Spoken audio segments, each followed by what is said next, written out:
by itself? Well, you know, I got into the habit simply because of the type of music that was being played. I love those hot guitars, you know, Charlie Christian, you know, when he played, and Django Reinhardt. Sure. And my friend Tal Farlow, and even the great Barney Kessel, you know. What they did that was so great, they would highlight what they were playing by having a place where they would do a heavy accent, you know, bop, dip, boom, and I'd be waiting on that kind of thing, and the song would take off like a rocket. Sure, sure. But in the early days, I had my early songs. I wrote a song called Clockwise, and it was supposed to remind me of a clock.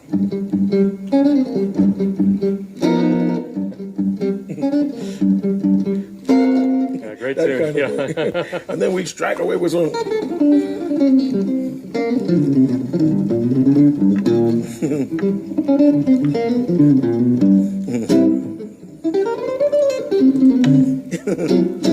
Not quite what I wanted to say, but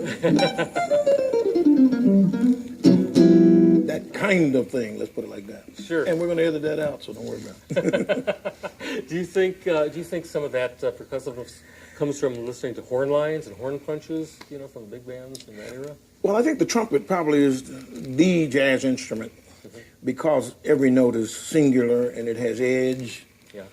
And if you put the right color with that edge, then you got something that's really exciting. I think that's what made that instrument stick out so much. People like Louis Armstrong and Dizzy Gillespie and a few others, or many others, actually made that the jazz instrument. So I listened to it for lines. My favorite was Clifford Brown. Oh yeah, You talk about diction. and he's speaking through his trumpet. That That's guy, it. you know, absolutely. Now with your right hand, you pick sometimes using a pick, sometimes use your thumb, but they're both percussive. Yeah. Now, what are you doing when you're using a pick to get that really drum-like sound that you get? Well, rhythm. The thing I like about the type of technique that I use, I'm not a technician on guitar, but it allows me to just, let my right hand be the rhythm master, so to speak. Sure. And even if you miss a note or two, you're still in rhythm. So you keep the rhythm going and you add some notes to it. And rhythm's the number one ingredient. You bet. I think so. But you spoke a good point is being made there. It's also about the instrument. Some instruments are more percussive than others. That's true.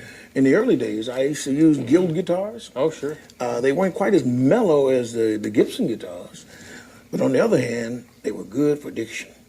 Every note was separate, clean. And then they had others. And as a matter of fact, the one that I play now, the one that I created for Ibanez, I'm not bragging about my own guitar, but when I designed it, I wanted to make sure